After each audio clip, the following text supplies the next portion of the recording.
Afternoon, everybody. Good afternoon. How are you? Good to see all of you. What we've witnessed President Trump accomplish over the last few days has been nothing short of remarkable. We are now 3.5 years into the war between Russia and Ukraine, a brutal conflict that has claimed hundreds of thousands of Russian and Ukrainian lives and cost trillions of dollars. The weakness and incompetence of Joe Biden foolishly allowed the killing to start in the first place. Until President Trump returned to office in January, the bloody and broken Biden status quo was to endlessly force American taxpayers to fund Ukraine no matter the cost, no matter how long it takes, and no matter how many lives were lost. There is no denying that Biden's America Last foreign policy moved the world further away from peace. President Trump rejected that failed approach and instead, over the last 7 months, has relentlessly pursued peace throughout his second term. And thanks to President Trump's efforts, we finally have movement after years of deadly gridlock.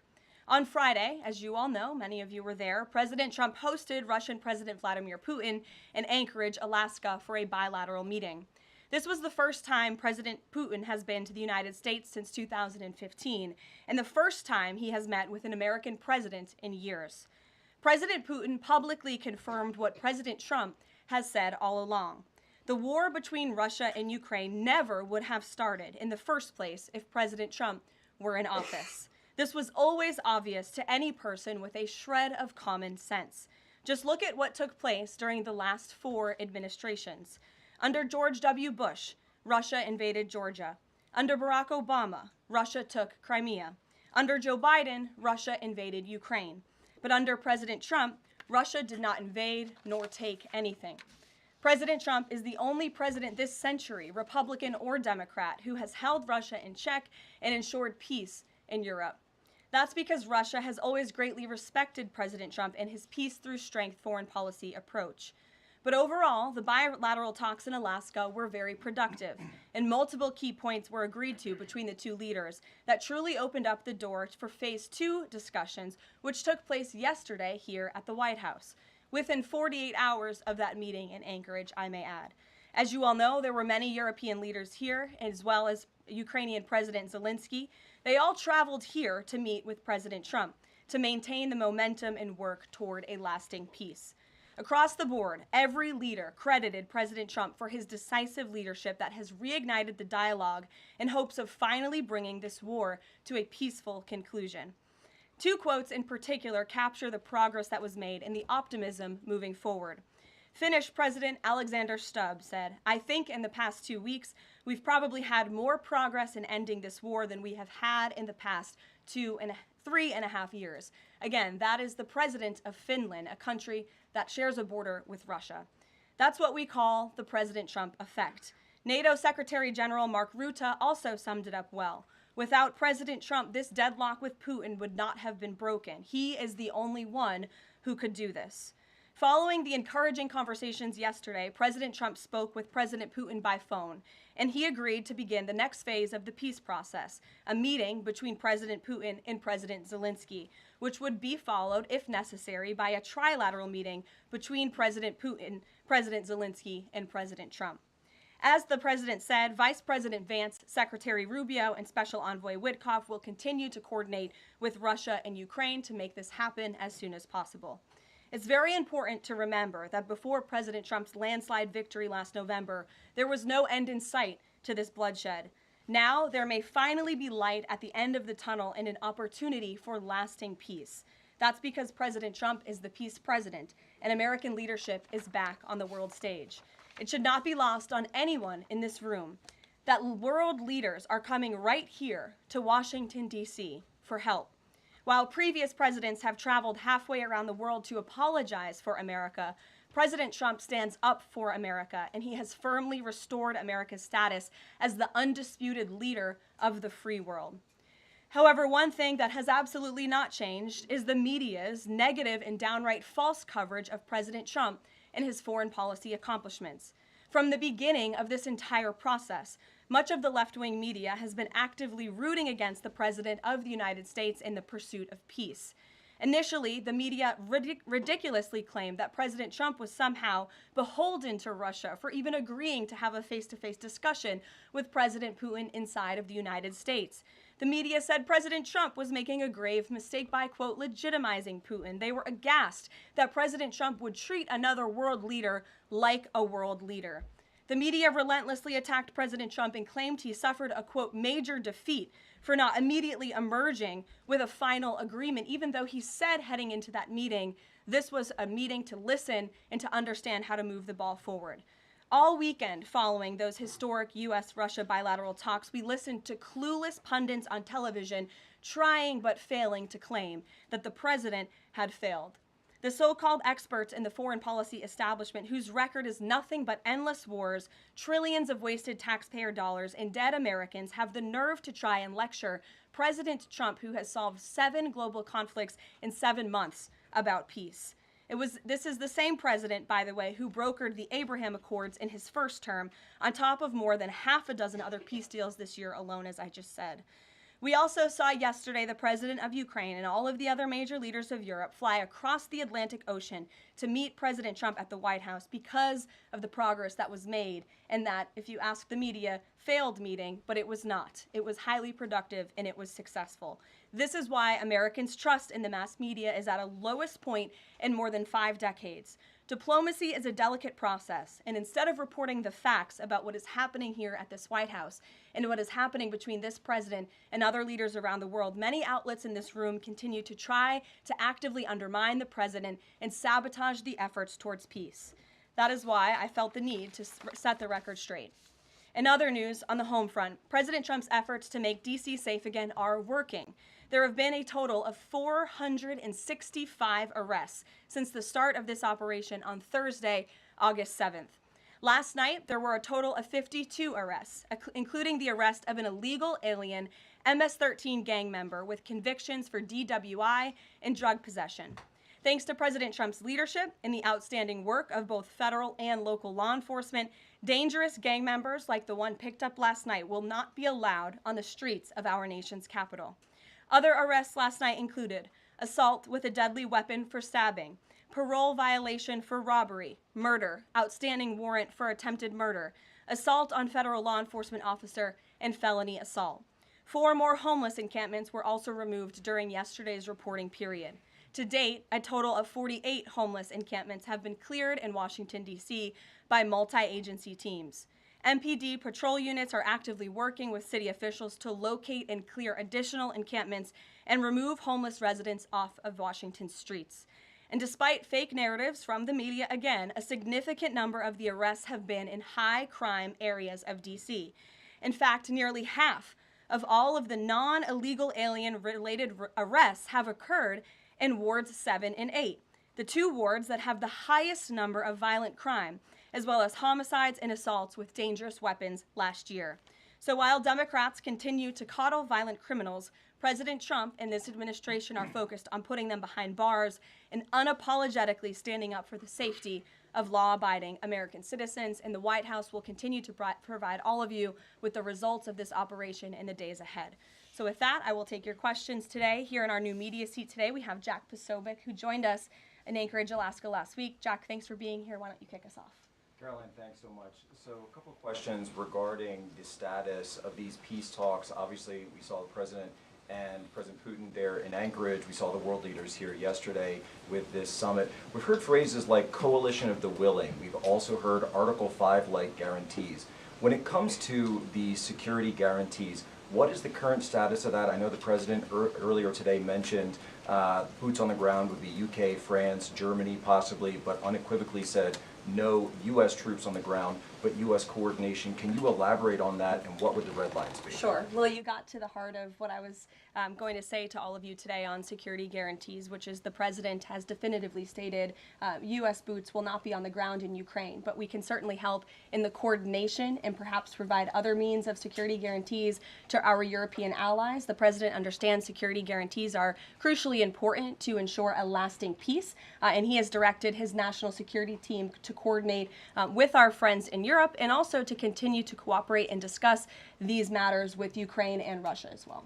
Karoline, now, have the Russians responded at all? I know we spoke with President Putin last night. What has been their response? Because we've heard some reports from the Kremlin and others saying they're unequivocally against NATO troops on the ground. Well, look, the president continues to have these conversations with both leaders. Those conversations took place in Anchorage, Alaska, again yesterday with the Europeans and President Zelensky, and he has directed his team to come up with a framework for these security guarantees that can be acceptable to help ensure a lasting peace and end this war. And then just last question real quick on this. Regarding some of the funding, we're hearing questions about another round of weapon sales or possibly a round of U.S. purchases of Ukrainian drones.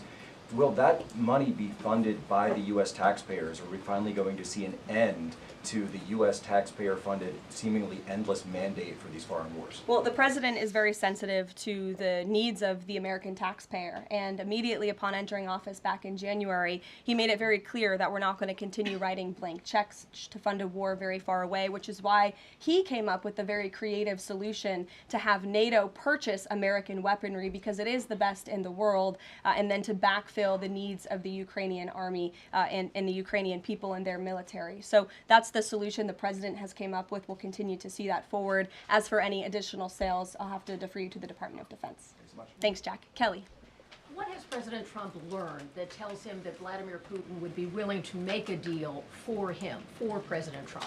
Well, the president has learned a lot, which is part of the reason he opened up this dialogue.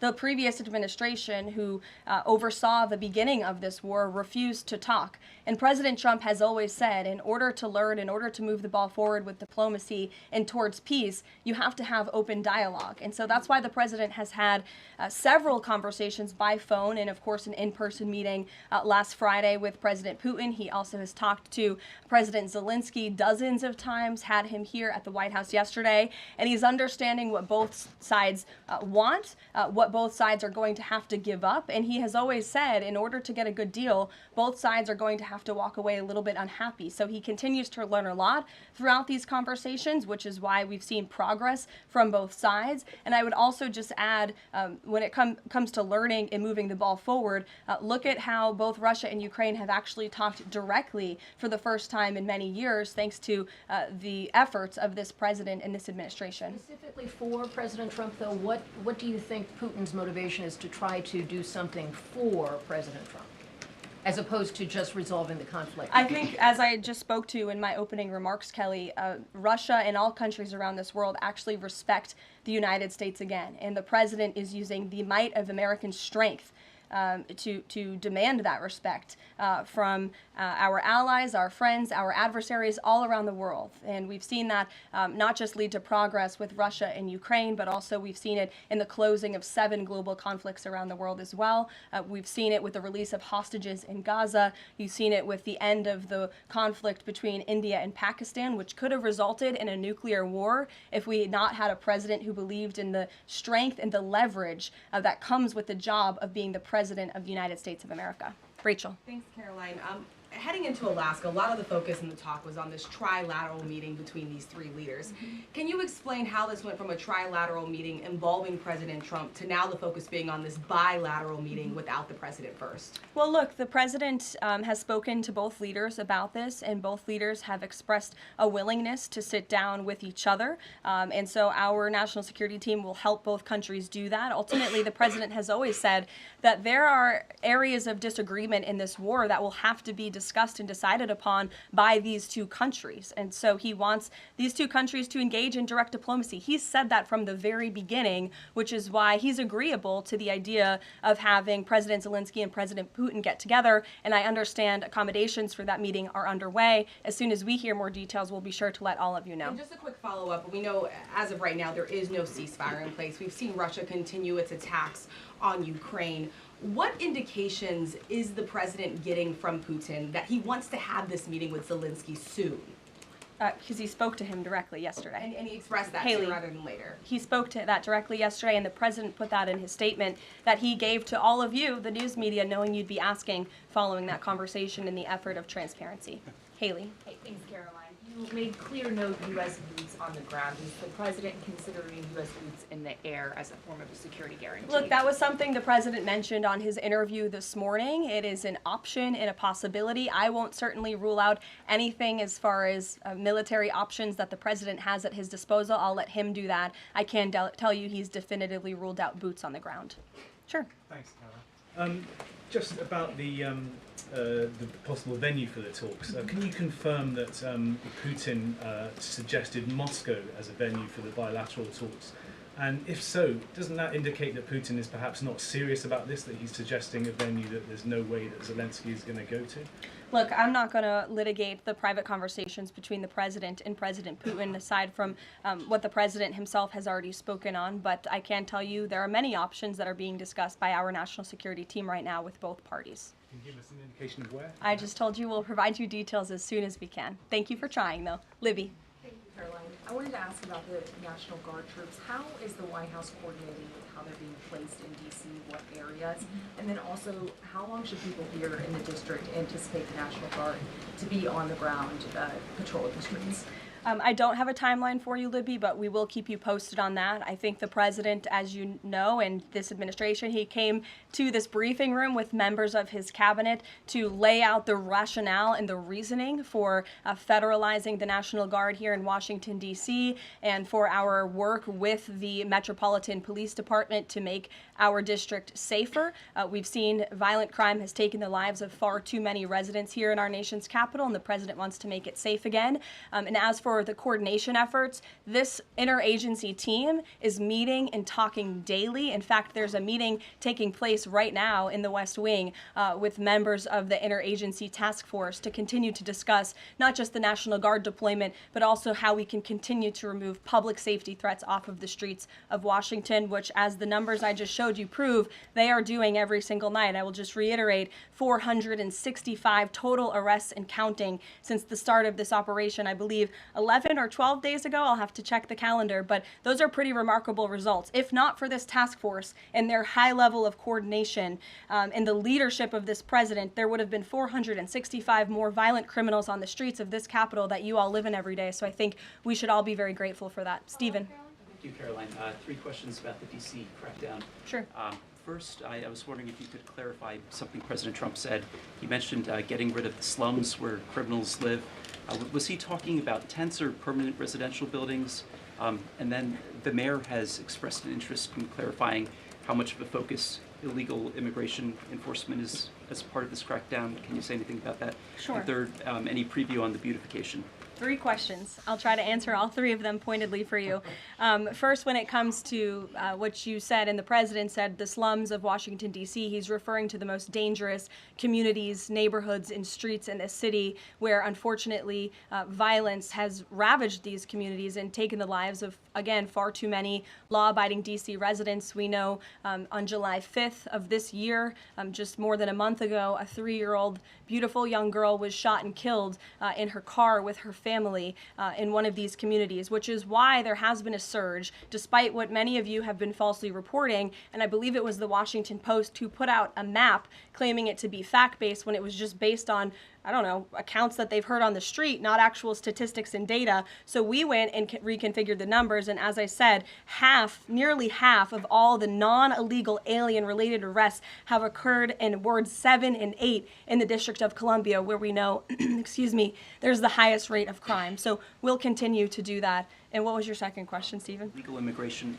how much of a focus that is? Yeah, look, I mean, the focus is to make D.C. safe and beautiful and to remove public safety threats and violent criminals from our streets.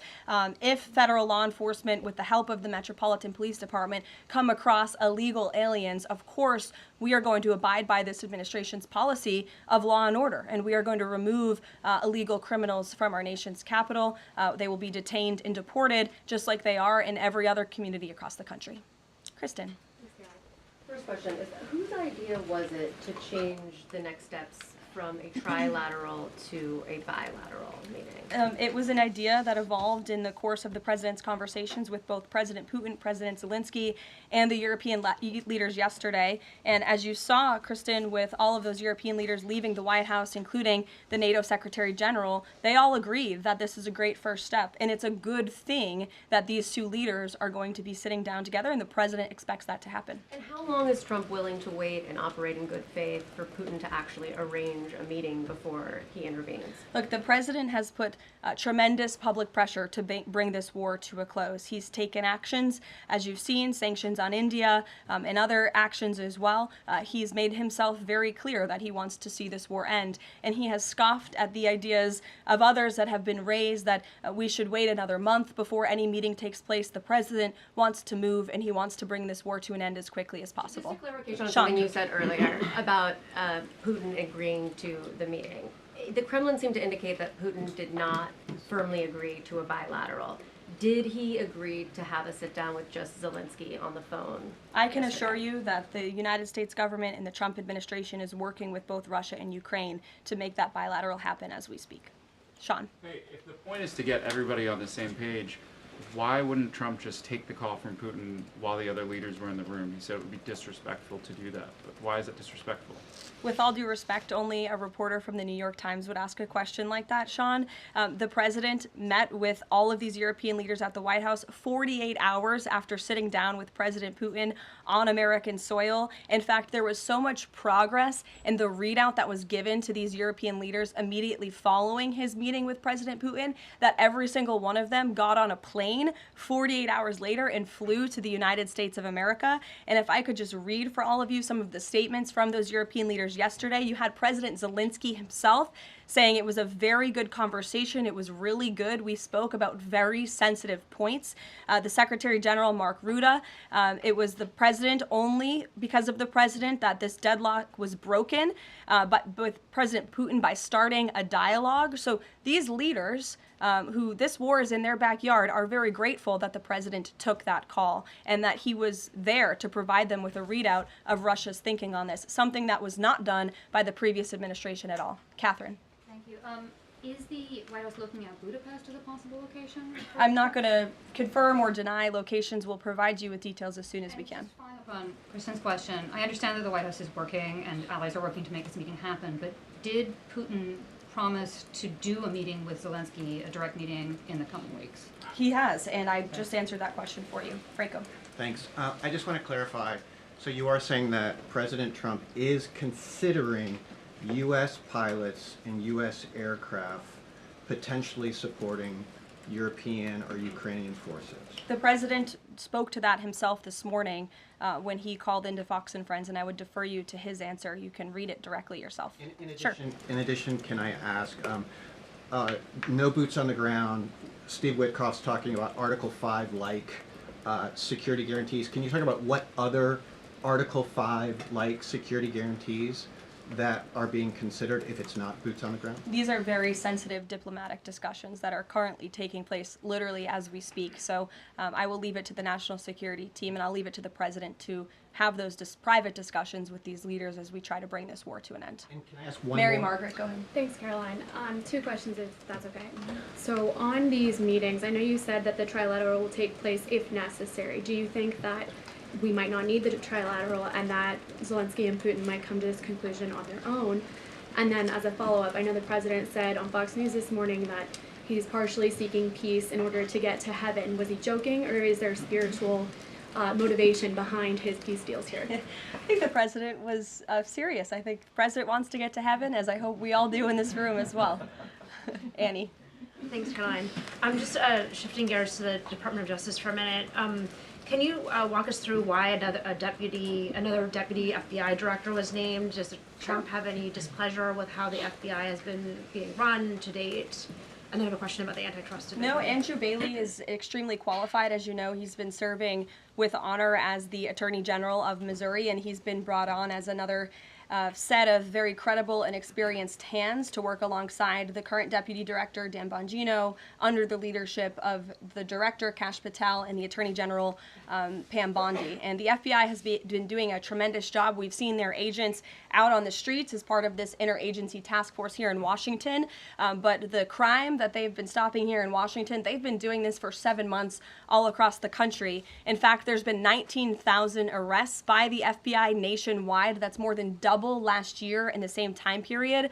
Of those, 1,600 arrests were for violent crimes against children. 4,000 child victims have been rescued by this FBI under this current leadership. 1,000 arrests from investigations of foreign terrorist organizations. There's been 1,500 kilos of fentanyl seized. 6,300 kilos of meth have been seized, and 3 of the top 10 most wanted have been arrested so far. Not a single one of the individuals on the top 10 most wanted list were arrested under the previous administration. We've arrested 3 in 7 months. So when you're actually working and enforcing law and order, you need all hands on deck. And so we look forward to welcoming Andrew Bailey to this new post. Jackie. I have a quick question about Roger Alfred, who's a former DOJ official. He gave a speech in Aspen yesterday where he said that senior DOJ aides are cutting deals with favored lobbyists. I'm wondering if the president has any concerns at all with the way the antitrust division is working. I have no idea who that individual is. I don't know why he made those comments. I don't know what basis he's making those comments on. My instinct tells me it's not true, but we will definitely look into them and I'll get you a response. Thank you, Caroline. Jackie. Thanks, Caroline. Since the president often says that this war would not have started if he were in office, and Putin confirmed that. It's true. Do you accept that as true? The Probably. European leaders do. Well, And President Putin himself said that, by the way. He did say that. The question I have, though, is what is the president going to do to ensure that these security guarantees last beyond him into the time when he is no longer president? And does that have to involve Congress at all? Well, he understands the need for that, which he spoke to yesterday. And what's he going to do? It's why he's engaging in so many talks and so many conversations with both sides of this war with our European allies. It's why on the way home from Anchorage, Alaska, very late at night, when I know many of you on the press plane were sleeping and many staff were sleeping, the president himself was still awake at 2 o'clock in the morning talking to European leaders and NATO about how we can ensure a lasting peace and bring this conflict to an end. He has expended an incredible amount of time, energy, and effort into bringing this war to an end, and he remains determined to do that. Also, can Go I ask ahead. you about the Go ahead. Thank you, Caroline. DC crime? Sure, Jake, and then to your right. All right. Thank you, Caroline. Which of the half-dozen peace deals that the president's pulled off would you say he's the most proud of? And then I have another question. That's a good question, Jake. I'll leave that to the president to answer. I think he's proud of all of the peace deals that he's been able to achieve. You saw the president of Armenia and the head of Azerbaijan both at the White House just a couple of weeks ago. The president, I know, very much enjoyed spending time with them and helping to bring that conflict to an end. He very much enjoyed his time with leaders of Rwanda and the Democratic Republic of the Congo in the Oval Office, talking to them about bringing that decades-long war to an end. India and Pakistan. He used trade in a very powerful way as leverage to bring that conflict to an end. So I know he's very proud of all of these achievements, and I know he's very honored to serve as the President of the United States and to restore peace around this world. Go ahead. So you mentioned Armenia and Azerbaijan. That's a conflict that, I spent time in the Southern Caucasus covering that. And, a conflict of over 30 years, and he resolved it in just a couple of months. Mm-hmm. Are there other conflicts that the president's working on right now that are off the radar screen that we should be tracking? In fact, there are many. The State Department is always working around the clock under the leadership of Secretary Rubio and keeping the president apprised of conflicts that are bubbling up all over the world. But of course, as you all know, as we've talked a lot about in this briefing, he's spending a lot of time right now on ending this war in Russia-Ukraine, and of course the conflict in Israel and Gaza, which he wants to see come to a close as well. Sure, go ahead. So the president says that he's starting a movement to eliminate mail-in voting. but states administer elections, not federal authorities. So can you provide any more details about how the White House plans to eliminate that? The White House continues to work on this, and when Congress comes back to Washington, I'm sure there will be many discussions with our friends on Capitol Hill and also our friends in state legislatures across the country to ensure that we're protecting the integrity of the vote for the American people. And I think Republicans generally, and the president generally, wants to make it easier for Americans to vote and harder for people to cheat in our elections. And it's quite mind-boggling that the Democrat Party could stand in opposition to common sense. He wants to ensure election integrity. There were great efforts that were made in 2024. I won't get ahead of myself for Hatch Act reasons to get ahead for the next election, but I can assure you this is a priority for the president. Go ahead. If I could just follow up on your comments about Gaza. Sure. There was a ceasefire proposal put forward by both Qatar and Egypt. Hamas accepted it on Monday. Israel has yet to officially weigh in. I'm wondering if the U.S. was at all involved in it, if it's supportive of it, and whether or not the president believes Israel should accept it. I don't think it's a coincidence that Hamas accepted this proposal after the President of the United States posted a very strong statement about this conflict on Truth Social yesterday. I would refer you back to that statement. As for this proposal that Hamas has now accepted, the United States continues to discuss it, and I'll let the President weigh in on it definitively. You're welcome. Sure. Caroline, can you describe the president's perspective on taking a stake in Intel in exchange for federal grants? And is this are we expecting to see the White House make similar arrangements with other semiconductor companies and manufacturing companies? Well, the president, he's been very clear about the need to reshore manufacturing that's critical to our national and economic security. That is especially in regards to chips and semiconductors, which is why the president has initiated the Commerce Department to conduct a study on semiconductors, a Section 232 investigation, so we can ultimately implement tariffs. And it's why our export license requirements remain in place as well. As for this 10% government stake deal, the Department of Commerce continues to work on it. I know Secretary Lutnick is working on it and ironing out the details, but the president wants to put America's needs first, both from a national security and economic perspective. And it's a creative idea that has never been done before to ensure that we're both reshoring these critical supply chains while also gaining something of it for the American taxpayer. You're welcome. Emily. Thanks, Caroline. I wanted to ask about the 3 U.S. warships that are being sent to Venezuela, and there's 4,000 Marines on board. Are you looking at possibility of boots on the ground there? What I will say with respect to Venezuela, President Trump has been very clear and consistent. He's prepared to use every element of American power to stop drugs from flooding into our country and to bring those responsible to justice. The Maduro regime is not the legitimate government of Venezuela. It is a narco-terror cartel. In Maduro, it is the view of this administration, is not a legitimate president. He is a fugitive head of this cartel who has been indicted in the United States for trafficking drugs into the country. And with that, I will leave you all, and we will see you later, if not tomorrow. And I look forward to taking more of your questions. Thank you. Thanks, Caroline. Thank you.